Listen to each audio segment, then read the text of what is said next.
¿Pero tú qué haces aquí? Eso fue lo que me dijo Jorge cuando entró en el piso de su amigo Rubén y me vio allí, sentada en el sofá, con una copa de vino en la mano, como si fuera mi casa. Sí, su mujer.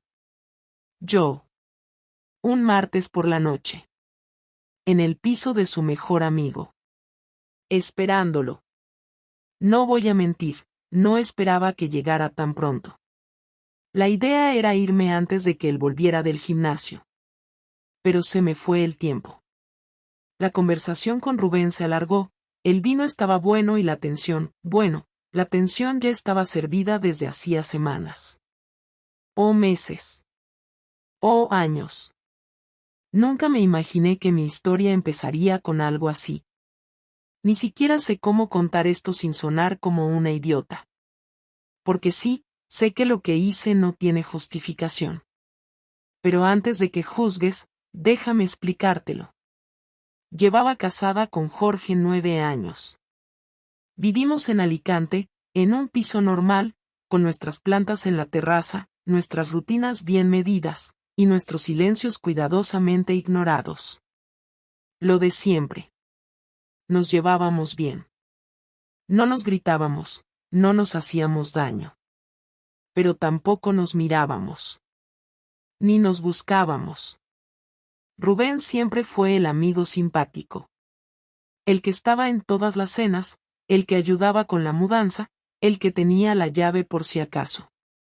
Era parte del decorado de nuestra vida, y yo nunca lo vi como un hombre. Hasta que un día lo vi. Y todo cambió. Fue hace cosa de un mes. Jorge tenía una cena de empresa y me llamó para avisar que se quedaba en casa de un compañero porque habían bebido. Nada raro. Yo estaba en casa, con una copa de vino, viendo una serie, cuando sonó el telefonillo. Era Rubén. Venía a dejar un cargador que Jorge se había dejado en su casa, o eso dijo. Pero no era eso. Ni siquiera sé si lo traía de verdad. Nos quedamos hablando en la cocina. Él también traía vino. Yo no tenía intención de nada, te lo juro. Pero de repente estábamos hablando de nuestras frustraciones, de cómo nos sentíamos invisibles, de cosas que no decíamos en voz alta ni a nosotros mismos. Y en algún momento, sin pensarlo, le acaricié la mano. No nos besamos. No pasó nada físico. Pero fue la primera grieta. Después de eso, todo fue más fácil. Los mensajes empezaron con bromas. Luego fueron confesiones. Después, invitaciones. Hasta que un día acepté una. Y allí estaba yo, sentada en su sofá, un martes cualquiera, pensando que aún tenía tiempo de volver a casa antes de que Jorge regresara del gimnasio. Pero no. Ese día se adelantó. Y me encontró. ¿Pero tú qué haces aquí? Me preguntó. Y su voz no sonaba enfadada. Sonaba confundida. Como si no entendiera las piezas del puzzle. Y yo, que tantas veces había fantaseado con decirle algo que lo despertara, que lo hiciera reaccionar, no supe qué decir. Jorge se quedó en la entrada, con las llaves aún en la mano, mirándome como si no entendiera del todo si era una broma, una coincidencia o una trampa. Ni siquiera miró a Rubén, que seguía en la cocina, congelado. Me miró a mí, solo a mí. A mí, que llevaba semanas pensando en que este momento tal vez llegaría, pero que nunca me preparé para lo que se siente cuando pasa de verdad. No le respondí de inmediato. Bajé la copa a la mesa con cuidado, como si ese gesto pudiera hacer desaparecer la escena. Quise decir algo lógico, algo que pudiera explicar por qué una mujer va a casa del mejor amigo de su marido un martes por la noche, pero todo lo que se me ocurría sonaba estúpido. Rubén fue el primero en hablar. Tío, no es lo que parece, dijo, como si eso sirviera de algo, como si eso tuviera algún valor. Jorge lo miró entonces, con una cara tan seca que me dio vergüenza haber estado allí. No me hables tú, respondió Jorge, sin levantar la voz, pero con una firmeza que nunca le había oído. Se giró hacia mí. ¿Tú tampoco vas a decir nada?, preguntó, y ahí ya no pude seguir callada. No íbamos a hacer nada. Solo estábamos hablando. No iba a pasar nada. Me escuché decir eso y me di cuenta de que ya no importaba. Porque aunque no hubiese pasado nada, aunque no me hubiese quitado la ropa, aunque no hubiésemos cruzado esa línea exacta que define la infidelidad para la gente que hace listas de reglas, la traición ya estaba hecha. Y Jorge lo sabía. Lo supo en cuanto vio mi cara. Lo que dolía no era el cuerpo. Era el hecho de que yo había elegido estar allí. ¿Desde cuándo?, me preguntó. No lo gritó. Lo dijo bajito, como si solo necesitara el dato, como si ya todo lo demás fuera obvio. Desde hace unas semanas, respondí. No mentí. Mentir no servía de nada. ¿Y por qué?, dijo. Esa pregunta me costó más. Porque no era una respuesta sencilla. Porque no había una sola razón. Porque no lo hice por Rubén, ni por sexo, ni por aburrimiento. Lo hice porque llevaba demasiado tiempo sintiéndome sola y ni siquiera me había dado cuenta de lo sola que estaba hasta que alguien me habló diferente, me miró diferente, me preguntó cómo estaba de verdad. Porque me di cuenta de que Jorge y yo éramos dos personas que convivían bien, pero que no se buscaban, no se tocaban, no se necesitaban.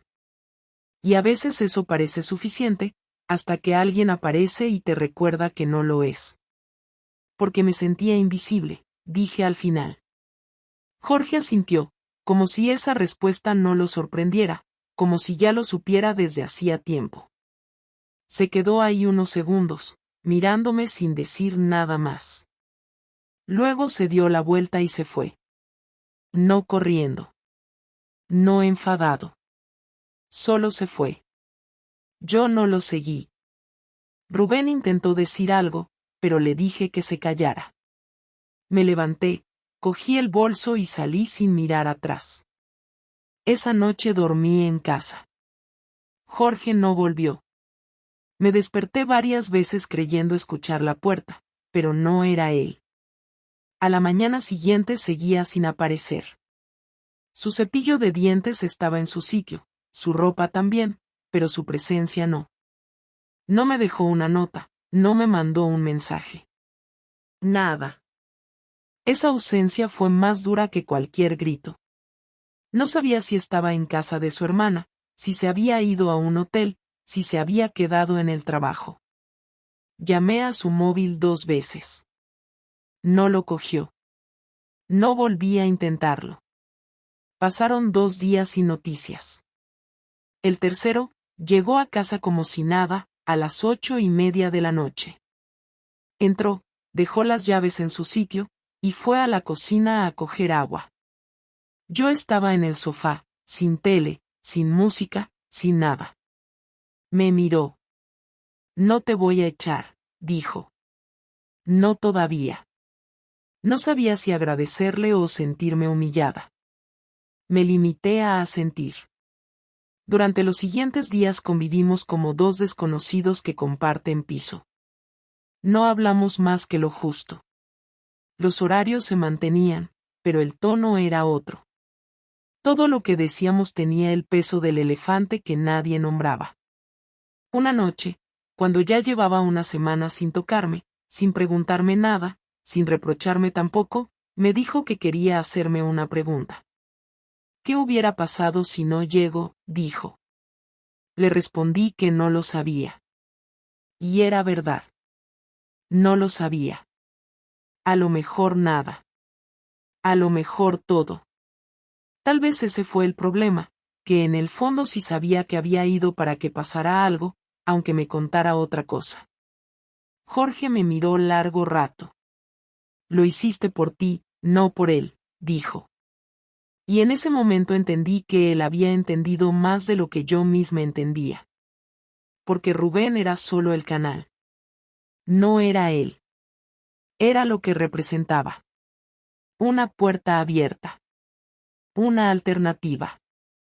Una señal de que podía seguir siendo deseada.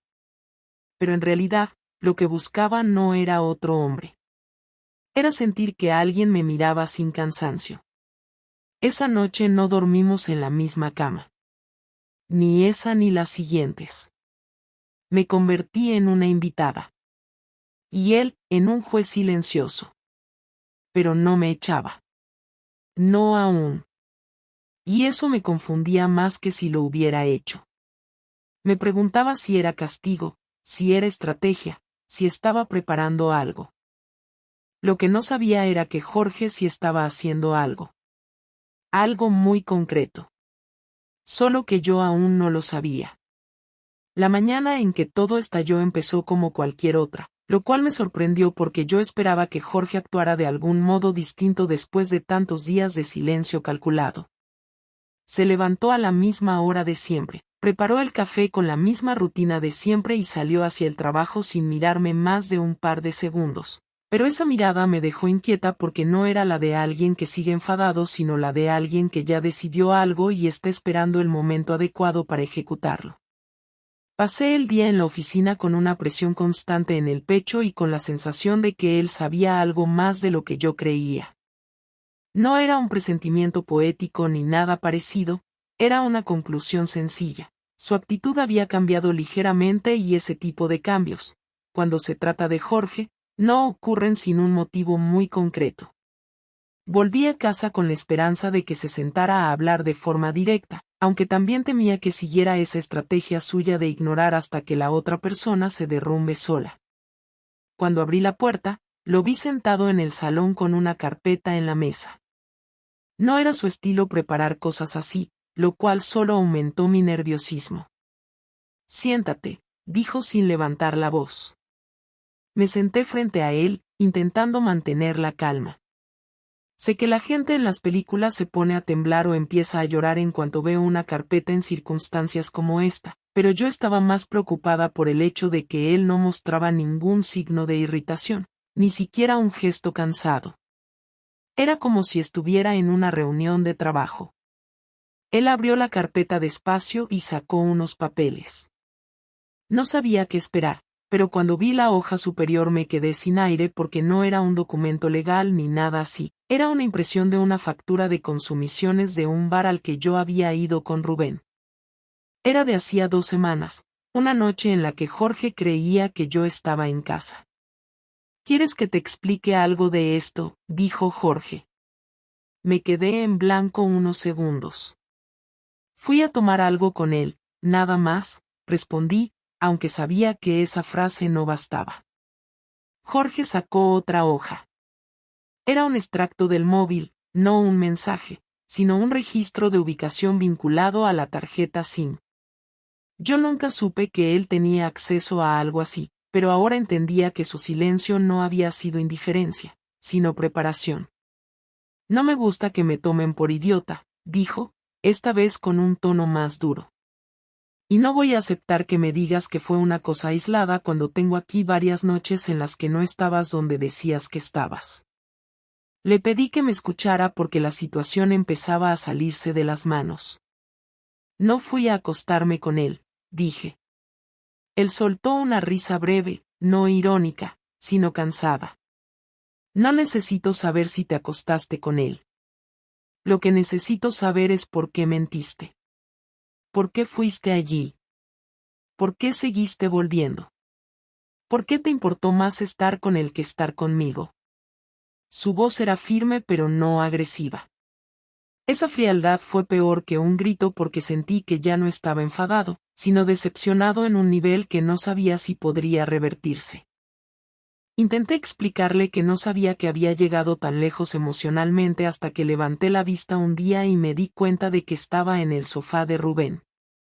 Intenté explicarle que no estaba buscando una relación paralela, ni una aventura, ni un cambio de vida, sino algo que no sabía nombrar porque era una mezcla de falta de atención, cansancio, vacío y ganas de sentir que todavía significaba algo para alguien. Jorge, sin embargo, no estaba dispuesto a escuchar largos razonamientos. No tengo interés en tus motivos emocionales, dijo. Lo único que quiero es una respuesta concreta. ¿Lo elegiste a él sobre mí? Esa pregunta fue más difícil de contestar que todas las anteriores, porque no era una cuestión de elegir a uno u otro. Rubén nunca fue una opción real. No era una comparación. No era una competición. No era que él ofreciera algo mejor. Era que yo necesitaba algo que Jorge no vio o no quiso ver. Pero explicar eso sin sonar como si estuviera justificando una traición era casi imposible. No lo elegí a él. Elegí sentirme viva, dije finalmente. Jorge apretó los labios, como quien oye una confirmación que no quería recibir. Entonces está claro, respondió. Lo elegiste a él, aunque quieras adornarlo. Porque si hubiera sido por ti, si realmente creyeras que lo nuestro valía algo, no habrías buscado sentirte viva con otro. Me hubieras pedido ayuda. O me lo hubieras dicho. O me hubieras gritado. Pero elegiste otra cosa. Me levanté porque no soportaba seguir escuchando sentado como si fuera una alumna castigada. No es tan simple, dije, aunque sabía que para él sí lo era. Nunca quisiste escuchar que yo estaba mal, añadí. Jorge se levantó también y eso provocó que la conversación subiera a un nivel de tensión inesperado. Sí quise escucharte. Pero tú nunca hablaste, dijo él. Te pasaste meses mirando al techo en la cama sin decir nada, comiendo en silencio, metida en tu mundo, pensando que yo tenía que adivinar lo que te pasaba. Te lo pregunté 100 veces y siempre dijiste que estabas cansada o que no era nada importante. Y cuando por fin decides hablar, lo haces con el mejor amigo que tengo y no conmigo. Así que no me vengas con que yo no quería escucharte. No supe responderle porque tenía razón. Me callé demasiadas cosas durante demasiado tiempo. Y cuando la solté, fue con la persona equivocada. Me quedé mirándolo sin saber cómo arreglar algo que ya no tenía arreglo. Él respiró hondo y dijo algo que me descolocó por completo. No te he puesto los cuernos, no te he mentido, no he buscado a nadie, no he salido a desahogarme con otra, no he buscado fuera lo que faltaba dentro. He hecho todo lo que se suponía que tenía que hacer. Y aún así no fue suficiente para ti. Esa frase me golpeó más que cualquier reproche. Le dije que no era cuestión de suficiencia, que no era una competición, que no era culpa suya, pero Jorge levantó la mano para que me callara.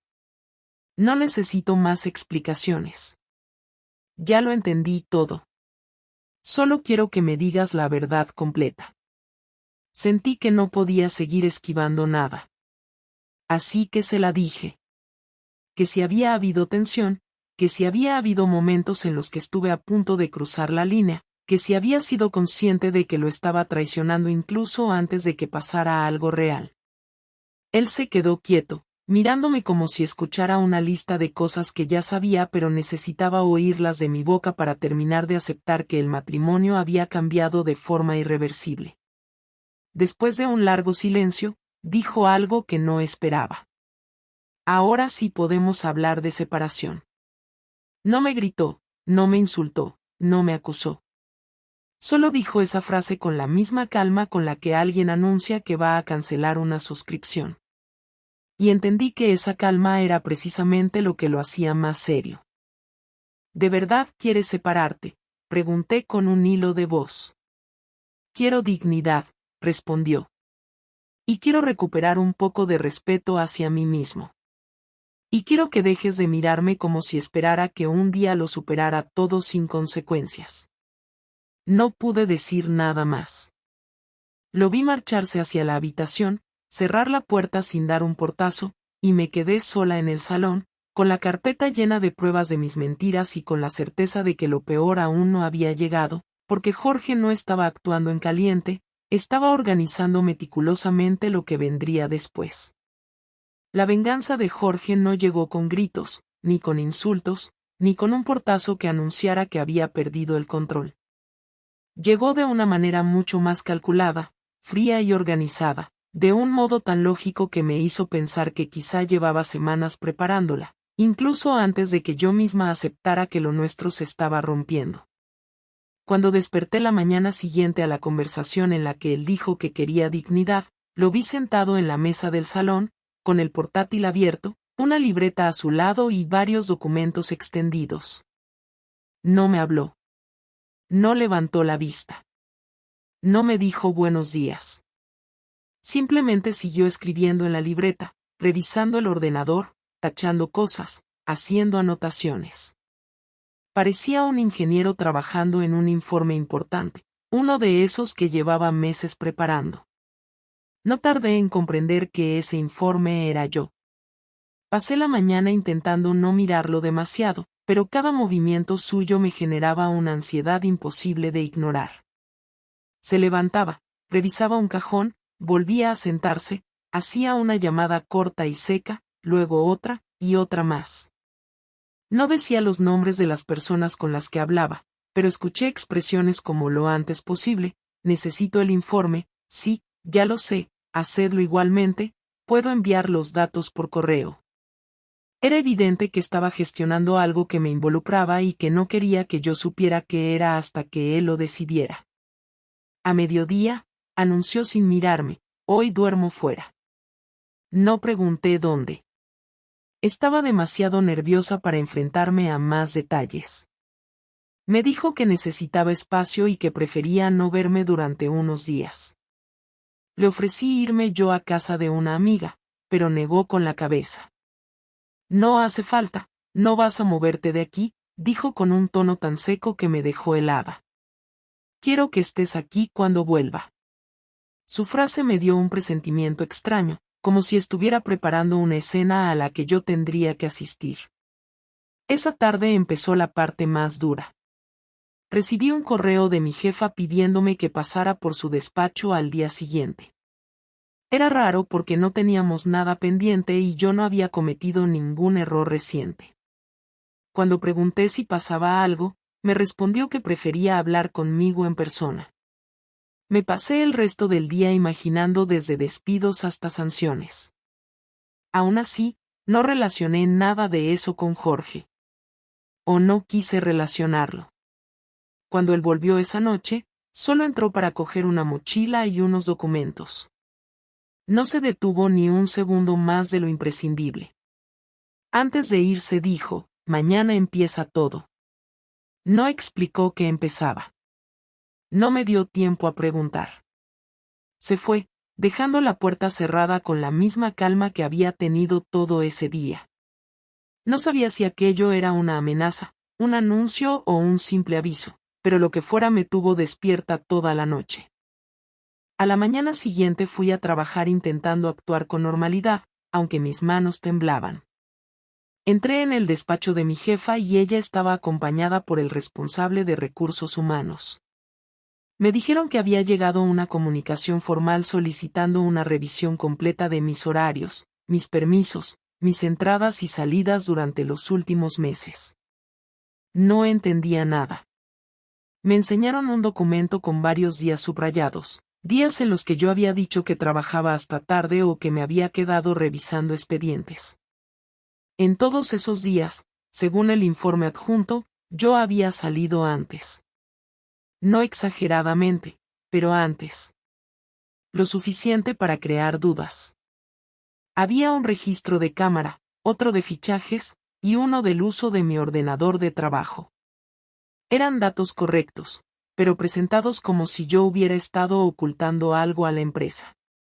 Mi jefa me dijo, no te vamos a sancionar todavía, pero necesitamos una explicación convincente, porque esto ha llegado en un formato oficial. De pronto, lo entendí todo. Jorge había solicitado esa auditoría interna.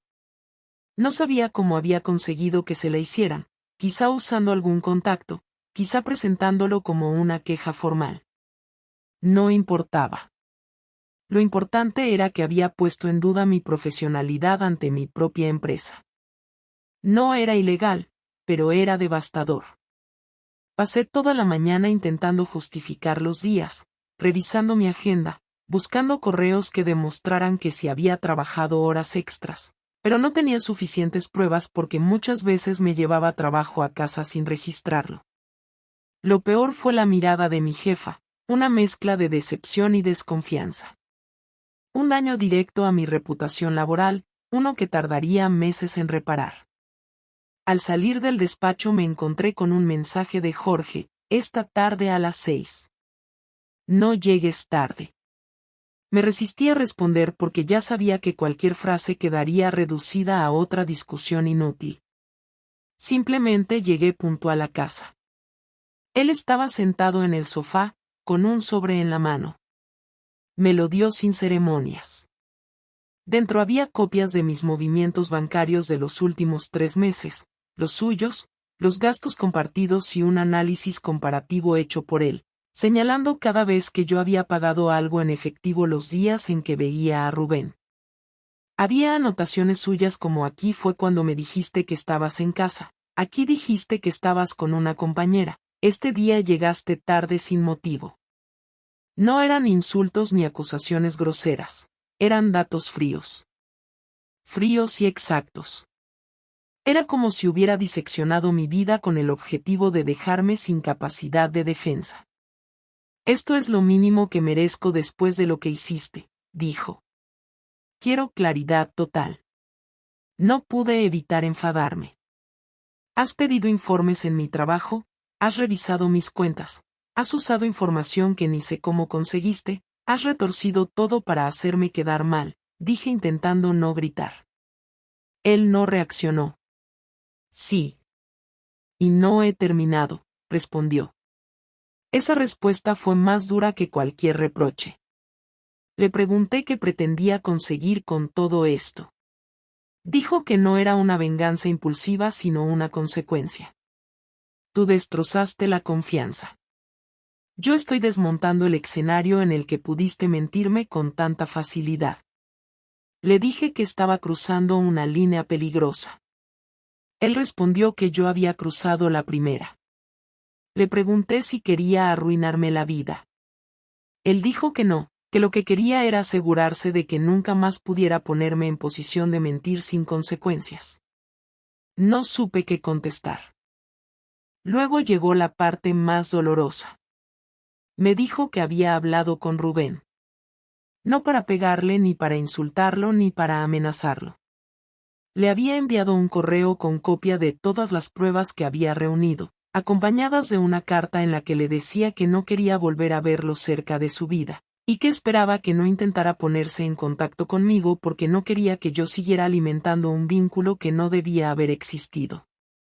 También mandó una copia del correo a la novia de Rubén, una chica que yo apenas conocía pero que ahora sabía exactamente quién era yo y qué había hecho.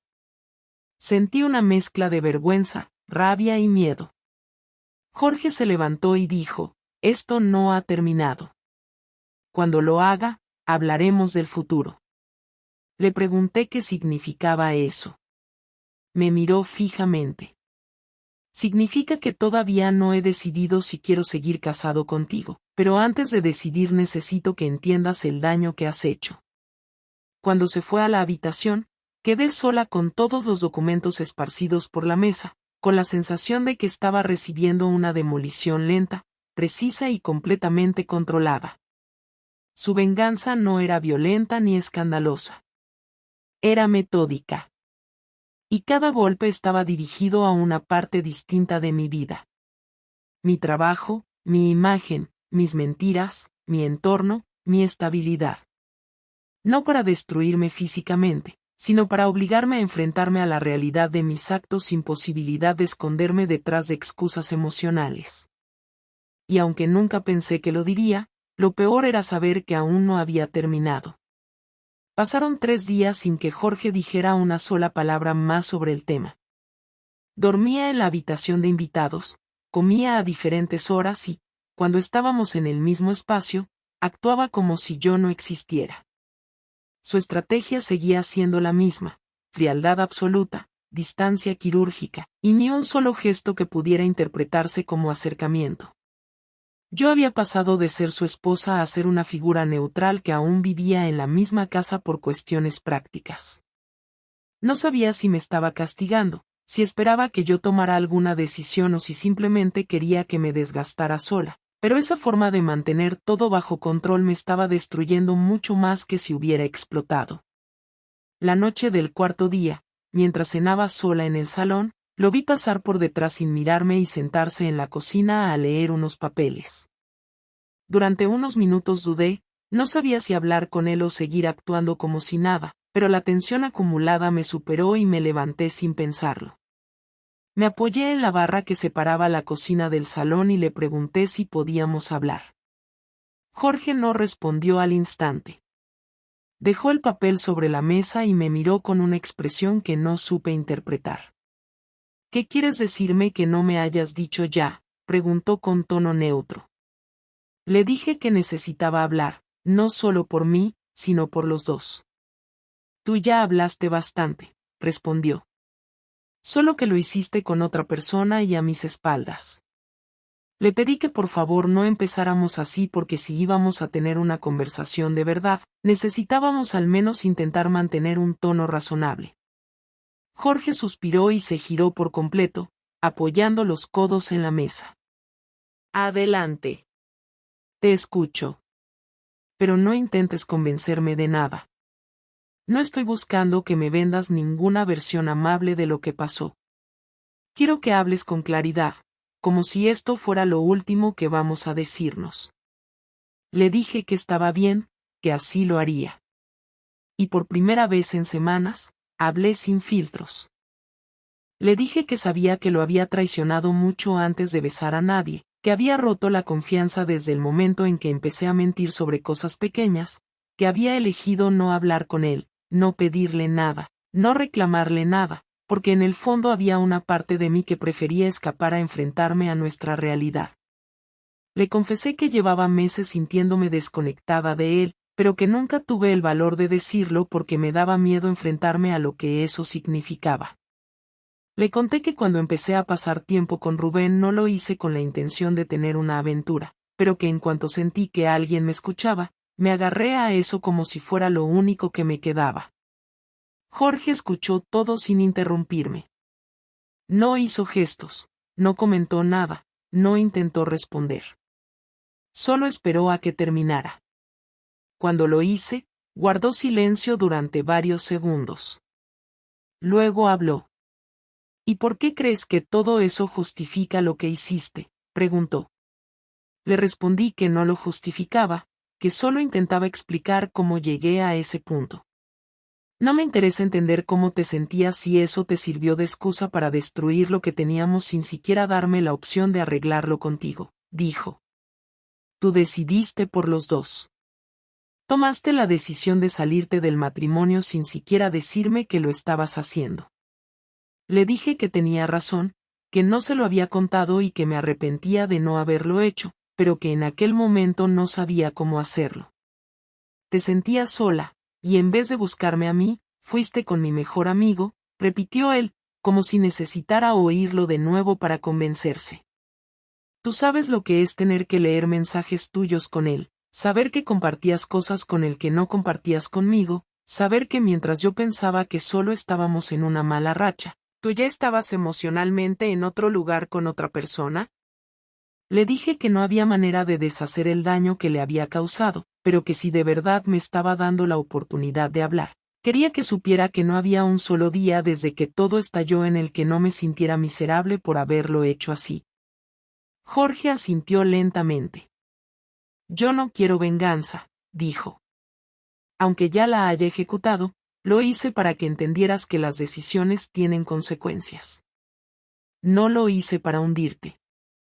Lo hice para dejar claro que no soy un tonto al que se le puede engañar con excusas emocionales. Lo hice para recuperar mi dignidad.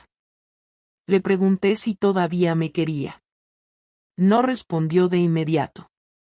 Se quedó mirando el suelo, con la mandíbula apretada. Finalmente dijo, yo creo que sí. Pero también creo que eso ya no es suficiente. Esa frase me dolió más que todo lo anterior. No porque fuera dura, sino porque era verdad. Yo también sabía que él aún me quería, lo notaba en cómo me miraba cuando no sabía que lo estaba observando, en cómo había evitado atacarme directamente, en cómo se había contenido de hacer cosas más crueles.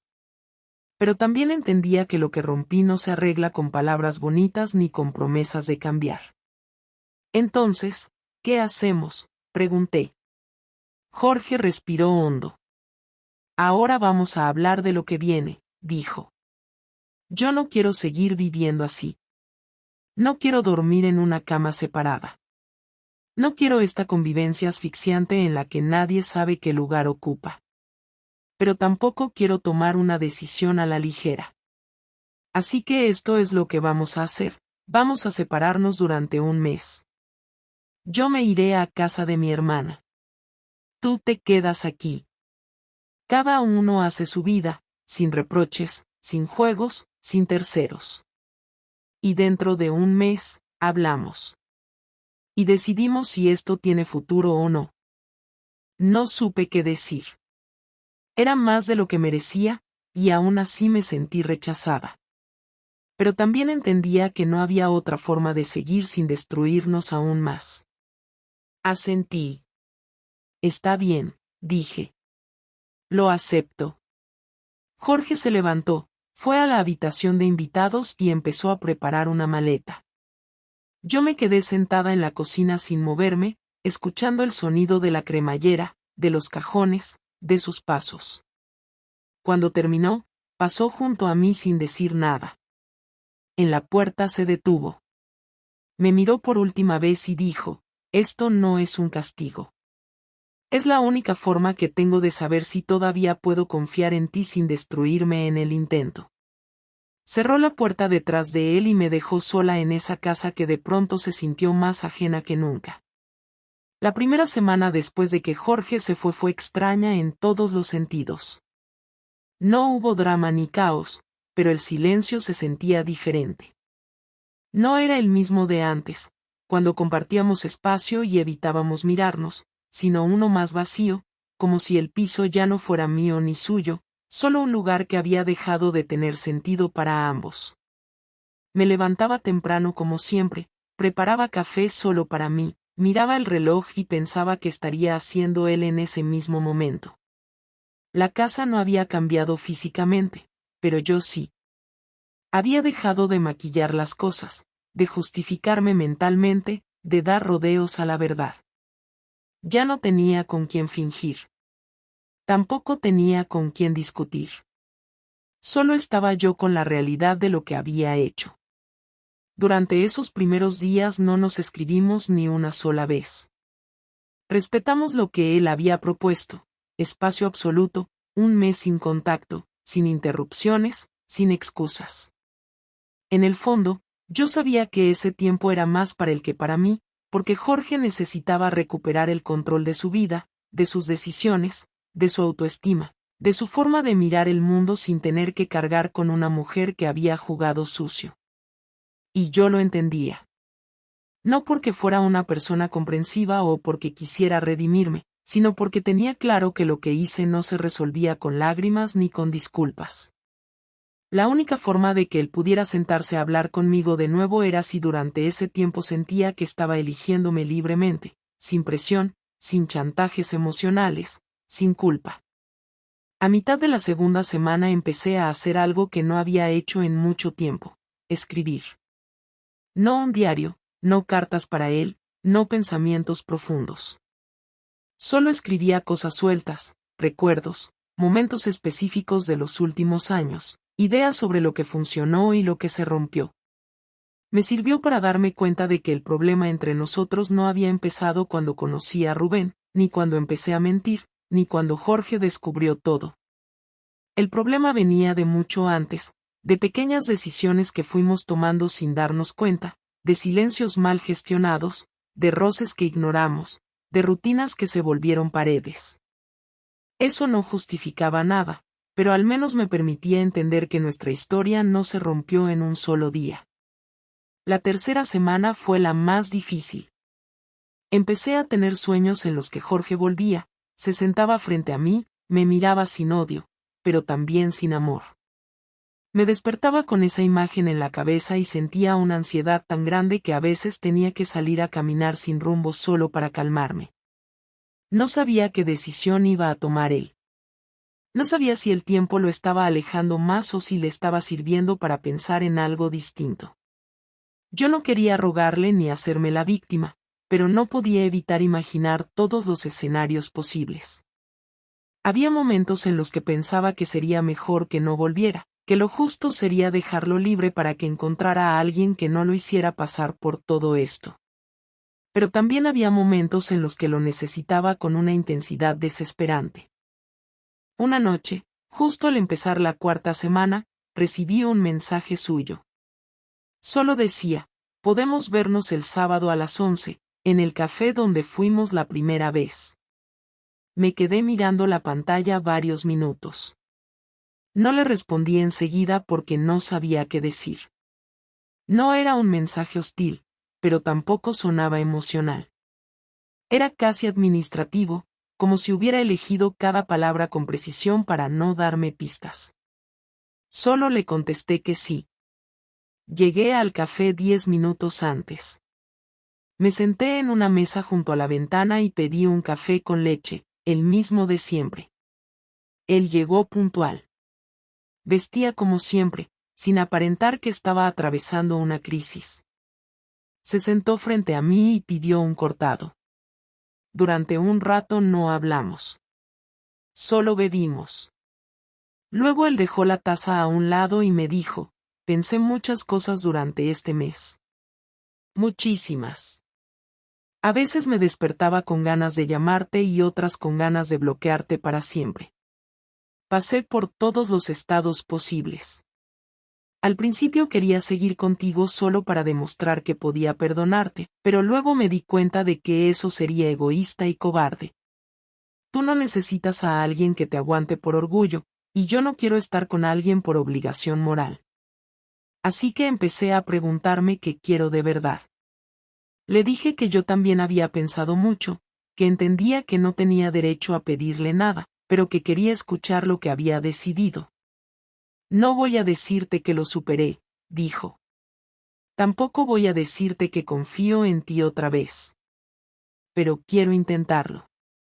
No porque me hayas convencido de nada, sino porque, incluso con todo lo que pasó, sigo queriendo saber si podemos construir algo distinto. No quiero volver a lo de antes. No quiero seguir con la misma rutina. Si vamos a seguir, tiene que ser con otras reglas. Y con la condición de que esto no se repita, no solo la traición, sino todo lo que permitió que llegaras a ese punto. Le pregunté si creía que eso era posible. Me miró fijo. No lo sé. Pero quiero saberlo contigo. Si tú también estás dispuesta a asumir que esto ya no es una reconstrucción, sino un nuevo comienzo. Le dije que sí, que estaba dispuesta. Pero no lo dije como una promesa vacía ni como una respuesta rápida. Lo dije con la claridad de quien ya sabe todo lo que puede perder. Después de esa conversación no volvimos a casa juntos. Jorge dijo que necesitaba al menos una semana más solo, para ordenar su cabeza. Me pareció justo. Nos despedimos sin besos, sin abrazos, solo con una mirada larga y honesta. Al salir del café sentí por primera vez en mucho tiempo que había una posibilidad real de construir algo nuevo. No una repetición, no un intento de borrar el pasado, sino algo que partiera desde el reconocimiento del daño y del aprendizaje. No sé si vamos a lograrlo.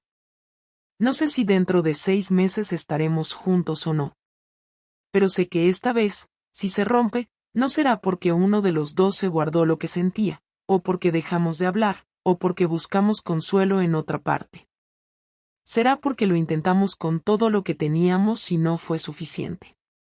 Pero al menos, esta vez, los dos estaremos en la misma conversación. Y eso ya cambia todo.